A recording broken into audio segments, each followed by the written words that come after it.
Well, the weekend has come to an end, but we do not end things here. If you saw my last episode, I did mention towards the end we're going to finish up with New Japan. As you know, we continue with day 7 of Fantastica Mania, featuring many matches such as, of course, the CML World Lightweight Heavyweight title. Mystico defends it against Soberano Jr. We have the long-standing rivalry of Black Tiger, portrayed by Magnus, taking on, of course, Tiger Mask, which is going to be an epic battle. And then, of course, we have very other matches as well to be taking place. Now, around the same time as Fantastica Mania took place on the other side of the globe, which is, of course, USA time, more specifically in Trenton, New Jersey, New Japan was there for, of course, for New Beginning USA, featuring, of course, many matches with, of course, David Finlay, his final match with New Japan until he hit to his new path where he's going to go. But we do have the New Japan Strong Openweight title, the New Japan World Television title, and plenty other title matches as well that are taking place. And then, of course, we wrap up our episode as usual with some news updates to give you guys updates on what's been happening in the world of wrestling, such as what events the promotions are thrown out, who's booked, what matches are set, including developments that are happening in the world of wrestling as we speak. So, let's get ready for another episode of the Leaded Wrestle Zone.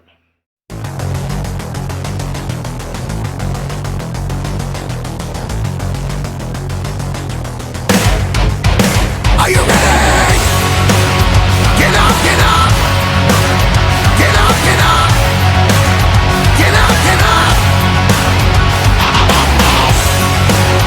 Get up, get up! Get up, get up!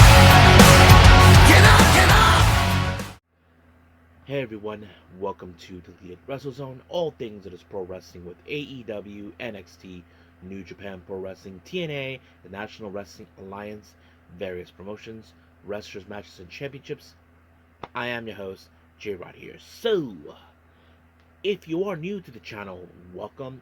This is a channel we do a lot of pro wrestling reviews from various promotions, not only here in the United States, but also in Japan, Mexico, Canada, Europe, the UK, anywhere wrestling is not as big, but it continues to grow. We also, of course, do discussion videos, talk about various topics such as the wrestlers themselves, the promotions, factions, storylines, whatever we want to talk about. We also, of course, do more news updates. If certain information is unable to be on this episode, we can either put it on the next one or on a separate video by itself.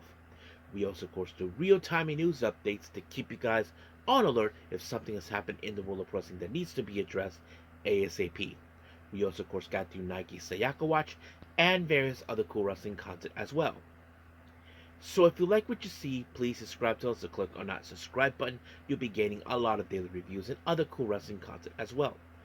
But if you like this episode, please give us a like on the like button or a nice comment in the description down below. Now, enough of the jibber jabbers. Let's get to it. So, it's all about New Japan, so let's talk about their collaboration with CML with Fantastica Mania.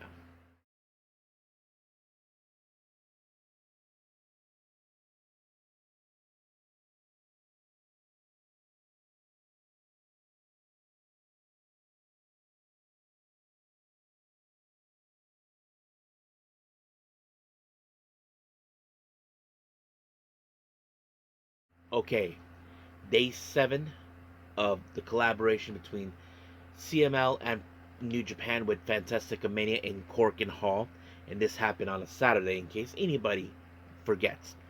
Now we open up with Shomakato taking on Averno. Now, of course, Averno is one of the most ultimate rudos, or in Latin terms, heels in CML. So you probably can tell he is going to bring the hurt and pain on Shomakato. But unfortunately, he did not survive until, of course, Averno applied the armbar onto him. And, of course, Shomakato had no other choice but to tap out. Next up, we got the House of Losers, of course, the Yoshinobu Kanemaru, Yujiro Takahashi, but they're teaming up with Hijo de Suka Jr. in House of Loser colors, of course. They take on, um, oh yeah, Cho is in there too, I forgot. Um, Tatsuya Matsumoto, Satora Yasuda, and of course, we have Master Wato and Stigma.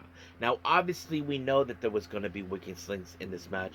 If you look at it, we have, of course, both young lions, um, Matsumoto and Yasuda, involved. Obviously, one of those two could be the obvious weakest link because they have the least experience. But I have to say, Tatsumoto did everything humanly possible to hold on against a guy like Stuka Jr., but however, that did not do any good for him because he got ended up on a tornillo splash, and just like that, 1, 2, 3, se acabó.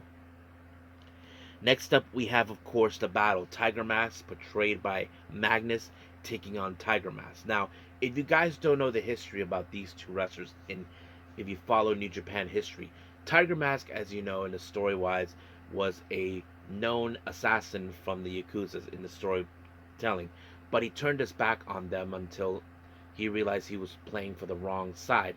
But however, the Yakuza decided to build their own tiger called Black Tiger, who is portrayed by foreigners. Now, if you guys don't follow the history of everybody who portrayed Black Tiger, they're normally foreigners. Eddie Guerrero is amongst them. So was Rocky Romero, Silver King, of course, and a few others.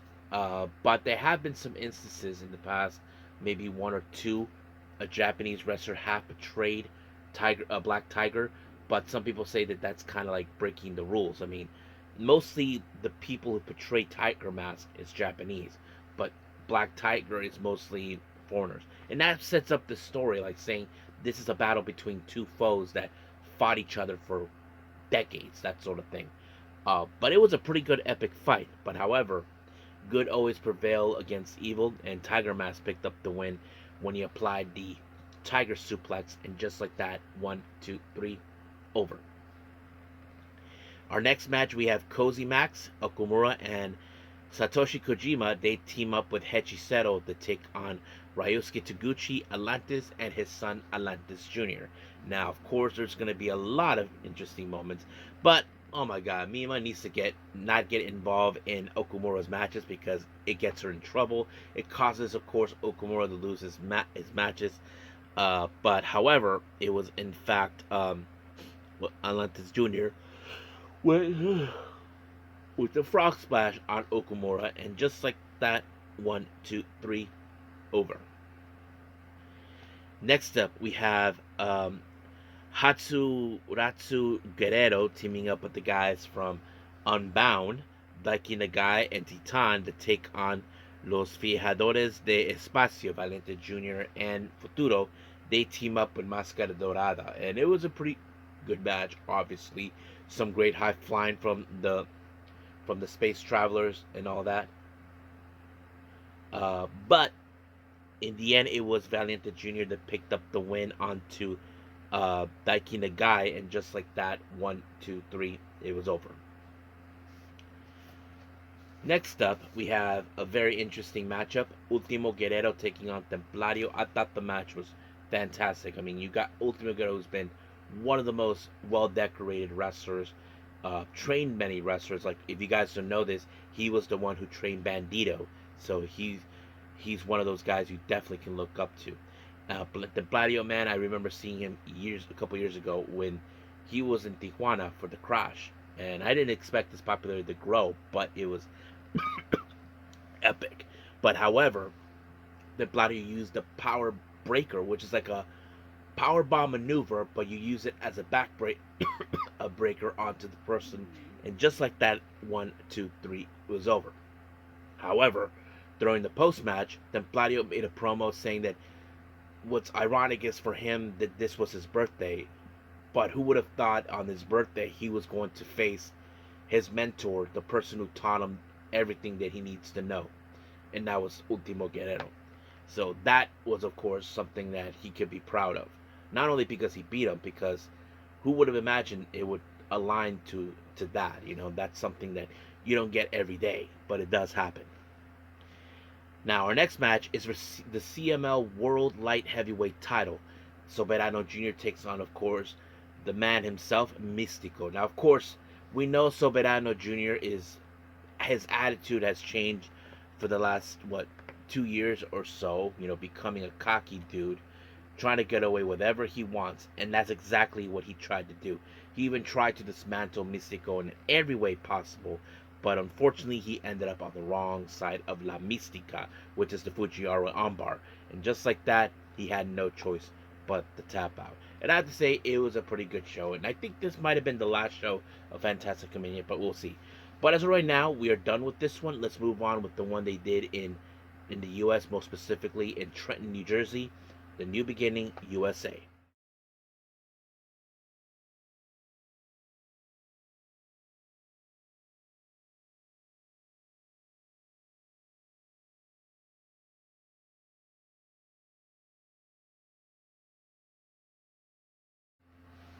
As I mentioned, while Fantastic Mania happened, a few hours later, across the Pacific all the way to the east coast of the U.S., in Trenton, New Jersey, New Beginning USA happened. Now, we opened up with Fred Rosser taking on David Finlay. Now, of course, it's no secret from many people that we know that David Finlay's contract with New Japan has already been done. We know that there's been talks of him where he's going to go, but this was like his last hurrah in some capacity, and that's exactly what happened. But man, he really put up the fight, and not to mention, he took out Fred Rosser with the overkill, and just like that, 1, 2, 3, it was over. Now, of course, he was going to do a post match promo, but I mean, what else to say? He just left, walked, and that's where, of course, the Knockout Brothers were waiting for him, both Oscar and Yuto Ice, and they pulled up the Too Sweet sign, one last time together. You got to remember, it was David Finlay who recruited them to join after, their excursion was done. Now, our next match, we have the New Japan Strong Openweight Championship. Tomohiro Ishii, the Stone Pimple, defends it against Boltin Oleg. And I thought this match was fantastic because, of course, we have seen Boltin Oleg has challenged the toughest, the bigger, badder guys that he can challenge. I mean, he picked up Balak Fale. The dude is bigger than Ishii, but he pulled it off. But he knows that Ishii is a person who is not the kind of person who just stays down. He literally goes through you, but somehow Boltin Oleg survived it, and he applied the kamikaze. 1, 2, 3, brand new New Japan Strong Openweight Champion. Now, this match was announced, of course, during New Beginning in Osaka. Ricochet announced he will defend the AEW National Championship against Taiji Ishimori. Now, obviously, some people may not know that these guys know each other too well as well from Dragon Gate. That's always been one of the most interesting things. Taiji Ishimori has been one of the most well-decorated junior heavyweight competitors throughout the years. Not only with Dragon Gate and Noah, but also in New Japan as well. And of course, this was one of those matches. I know the Ishimori did everything humanly possible to take him out, but of course, Ricochet had to use the spirit gun, and just like that, 1, 2, 3, it was over. In our next match, we have a very interesting tag team match. We have Jordan Oliver and Alec Price taking on a duo that you probably wouldn't imagine they would team up. We're talking about Kushida and El Desperado, two of the best junior heavyweights in New Japan. You probably would pinch yourself for hearing that, Kushida, and El Desperado together, and that kind of sets it up. But of course, Alec Price and Jordan Oliver, they knew they were not facing any slouches. These two guys are considered the best, but unfortunately, Alec Price paid the price when he ended up on the Pinchy Loco by El Desperado, and just like that, 1, 2, 3, over.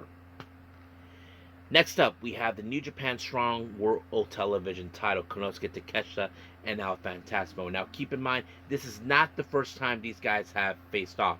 They have faced off in the G1 before, which, of course, Phantasmo lost. They have faced off again, and it was Phantasmo the one. They even tried for this belt, but the last time it was a time limit draw. And now this is one of those moments where, of course, because you got to remember, Takeshita already has one. El Phantasmo already has one. In the middle, it's a time limit draw. Someone has to pick up the win, and that was it. And man, these guys went all the way through. Nothing stopped them, no matter what.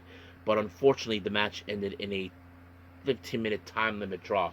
But however, El Phantasmo said, ain't gonna happen like this. So he asked Trenton, New Jersey, if they want 5 more minutes.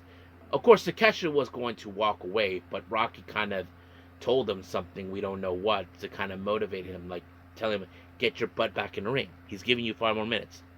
But however, in the next couple of minutes, it was Takeshita that picked up the win with the Raging Fire, making him the New Japan's World Television title. Now, I don't know exactly. I know Don Callis will definitely be happy for this, but to Okada, well, I would say that he thinks that belt means nothing. If that's something to happen, you know what I mean? But we'll see. Now, our next match, of course, we have the IWGP Tag Team belt. Of course, the Knockout Brothers, Oscar and Yito Ice, defends them against the GOA, the Gates of Agony, Bishop Khan and Teo Leona. Now, this happened also around the same time of New Beginning, where, of course, in Osaka, where GOA issued a challenge for these belts as well, after the Knockout Brothers defended it against Shota Umino and Yuya Uemura. And of course, they think that they are bigger and stronger, but man, they put the hurt on the Knockout Brothers completely, tried to put them down to separate each other. But man, Ice, he brought up the high like you wouldn't imagine. He did everything. And same thing with Oscar. I mean, they tried to separate them like divide and conquer. But no matter what, they kept on fighting and fighting and fighting until, of course, they got that one opening until Bishop Khan ended up on the wrong side of the KOB. And just like that, Yuto Ice picked up the pinfall. 1, 2, 3.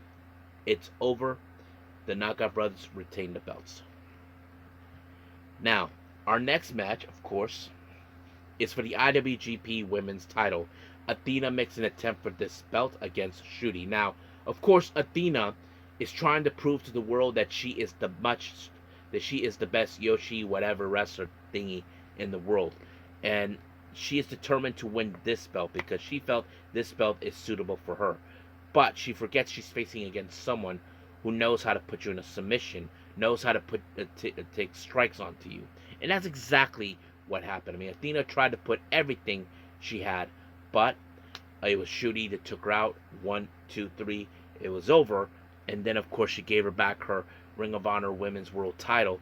Until, of course, when Shuri was leaving, apparently she received a video message from Wenza. Yep. Apparently she's called her out this time to come to Wrestle Queendom and put the New Japan Strong Women's title on the line. So, it has been confirmed now, in case anybody asks. Even Will Ospreay confirmed it. It's going to happen. So, that's pretty much it right there. Now, our next match, of course, we have the IWGP Global Heavyweight title on the line. Yota Tsuji defends it against a man who he is familiarized with and someone who was close to Tsuji, his mentor and friend Tetsuya Naito. We're talking about Andrade El Idolo. Yes, if you guys don't know, Andrade El Idolo back in the day was known as La Sombra, and he was one of the 3 original founders of what used to be Los Ingordenables. But it was La Sombra who invited Tetsuya Naito to join, and of course when Naito left, he formed Los Ingordenables de Japón, which of course known as LIJ.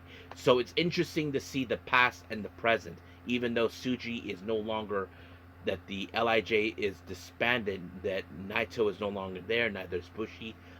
It's like something out of nowhere that was going to happen. And of course they pulled every stop. Even Yota Tsuji tried to apply the Gene Blaster multiple times until he applied a move that is familiarized with him. If you guys haven't forgotten, he hasn't forgotten his Young Lion days. He used that, and just like that, he tapped out. So that means Yota Tsuji retained the IWGP Global Heavyweight title. So that ends things right there. So I thought it was a pretty good show, but we'll see what happens moving forward as the best of the New Japan Cup comes real soon and everything else. But we're done here. Let's move on with some news updates.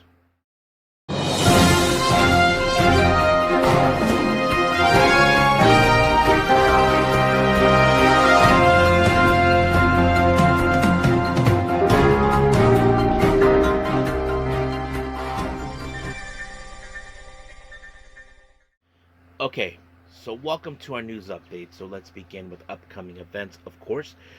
We have the GCW stuff coming up. Now, on the 6th of March, I believe this is this Friday, they said it couldn't be done in Louisville, Kentucky. It was announced that the GCW World Title will be defended. Atticus Cogar defends it against Larry D. And then, of course, as you know, we have some Las Vegas announcements. One is the Blood Sport event that takes place on the 17th. They just announced Shayna Baszler will be involved. Typically, I kind of figured that was going to happen. And then, of course, the following day, on the 18th of April, we have the Immortal Clusterfuck. They announced Ricky Souza, who will be making his debut. If you guys don't know, he's a wrestler. You may have seen him in WXW in Germany, but pretty much that's it right there. Now, we do have some West Coast Pro updates here. As you know, we had the Las Vegas event called the West Coast versus the World. The West Coast Pro Women's World Title will be defended. Johnny Robbie defends it against Marvelous' very own Miyu Momono. And then, of course, we have Alpha Zoe versus LeBron Cozo, so that's going to be interesting. And they did have announced a new show that will happen in June called Dog Style at the Compound in LA, which, ironically, Dog Style is kind of like the title of one of Snoop Dogg's albums, I think. But yes. Now, this Friday on March 6th, it's now been confirmed that Mercedes Moné will defend the CML Women's World Title against Persephone. Now, we know that Mercedes has lost some of the bigger titles. I wouldn't be surprised if she loses this one to Persephone. Now, we do have some GCW updates here. As you know, on the 6th of March, for Turf Wars, it was announced that the Crown Jewel Championship will be on the line. Silla Fatu defends it against Bishop Dyer, who many of you know him as, of course, Baron Corbin. So, yes. And, of course, they will be in Las Vegas. House of Glory will be in Las Vegas on the 16th of April. They announced the Amazing Red, and, of course, the GOATs of Tag Team, the Hardy Boys, will be there, too. Now, WXW has announced recently that one of their competitors will be involved in the 16 Karat Gold Tournament that goes between the 6th all the way to the 8th of March. Ricky Souza, who was supposed to be involved, but due to scheduling conflict, he's unable to do so. So, he's replaced by Alan Angels, formerly known as Spy from the Dark Order. Now, as you probably know, we have the upcoming event with the collaboration between Ring of Honor and Maple Leaf Pro Wrestling for Global Wars Canada on the 17th in Windsor, Ontario, Canada. They announced Adam Priest and Tommy Billington will be participating. And then finally, as you know, Stardom will be here in the U.S., most specifically in Las Vegas.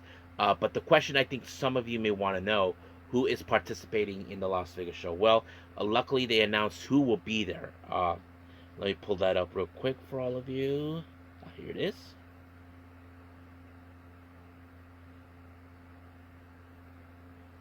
This is who they confirmed. Maika, Azuki, Hanako, Starlight Kid, Azumi, Mei Sera, Natsupoi, Aya Sakura, Suzuki, Rina Yamashita, Saya Ida, Yuri Him, Rina, Maki Ito, obviously, and of course Fuwa-chan. So those are the people that will be participating. So yes, so that's pretty much it for the upcoming events. Let's talk about certain developments here. We got some Ring of Honor updates here. Now, one of you may have remembered not too long ago that Ring of Honor will be doing studio shows from now on. Apparently, the tapings will be taking place at the WJCT in Jacksonville, and they're going to be, of course, doing there. But also, it was later revealed during these tapings that just recently happened, the Colognes were there, Eddie and Orlando. So we may see them again at some point. Now, Bobby Lashley, of course, was recently mentioned on the Monopoly events about, of course, that he's not hurt and rather ready to wrestle. And this is what he said. Right now, Shelton MVP are pulling me up. They're yanking me back in, saying, I'm ready. We're ready to get back out there and win some titles. So I'm healed. Everybody thought I was hurt. I'm not hurt. You can't hurt the Almighty. Yeah, I can see why he's that. Now, Wrestling Observer, kind of like, of course, put out this thing who has the most 5-star rated matches in history. This is, of course, from 1 through 10. At number 1, we have New Japan with 108. All Elite Wrestling with 64. All Japan with 38.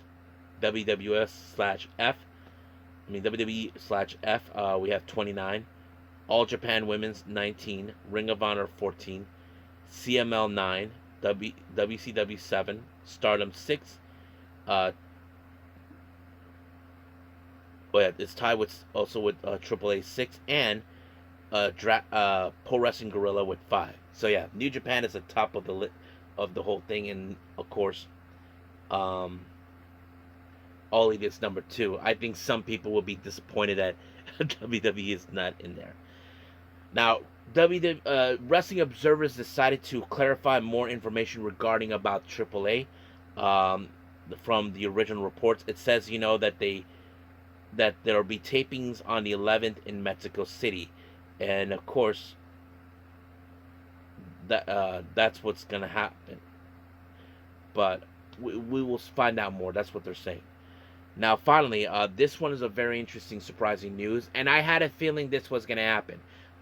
We want to give congratulations to Yoshi wrestler Momo Tani.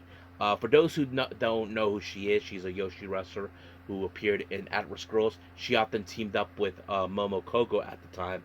But when she left At-Risk Girls, she went to Pure J and also did some freelancing. But of course, about maybe a year or maybe 2 or so, she recently got married. Which of course put her career on hold for a little bit to worry on her marriage life. But recently she said that she was going to take indefinite hiatus, but later it was now announced that she is officially pregnant. And I had a feeling that was it. I mean, it happened with Tsukasa Fujimoto, of course, from Ice Ribbon. But she did left a statement on this recently. Um, this is what she said. After previously stepping away from competition in late December for family reasons, Tani revealed that she is now entering the stable period of her pregnancy, and she shared the news publicly. She disclosed and discovered the pregnancy around the time of her hiatus, announced and due being a high-risk pregnancy, waited before going to public. She also revealed unknowing to work 4 to 5 matches while pregnancy before confirmation. Tani opened up about her difficult journey, including the fertility treatments, which was painful procedure, severe morning sickness, losing 3 kilograms into 2 months. She said that she's now healthy and she's calm state. She plans to continue her limited work while monitoring her condition and vowed to return to ring. Tani also stated that she aims to become the first achieved mom wrestler based in Kansai region in hopes to inspire women mothers across Japan. Yeah, I can see that. We do have women who are mothers now and they're still wrestling. I mean, Fujimoto is one of them, and I forgot who else. Um, Ibuki Oshi, of course, is one too. She's still young in her 20s. But yes, that's pretty much what's happening. So I think that's pretty much it, folks. So let's call it a day. Well, I hope everybody enjoys this episode. Coming up, I haven't decided yet, but I am considering catching up with Stardom, of course. I did miss out the one show from Okayama and Cork and Hall, and I think there's one that just came out. I'm not 100% sure, but if it does, I'll do that. And I'll see if I can try to finish off with Marigold, of course. That's something I am putting on the table. I need to finish off the next 4 the 4 reviews that I need to do for that, and then continue with the next 4. So we'll see how that rolls up and anything else. But for now, we're done. So until then, I will see you guys in the next DWZ time. Same DWZ channel. I must bid all of you adieu. So, goodbye. And have a nice day.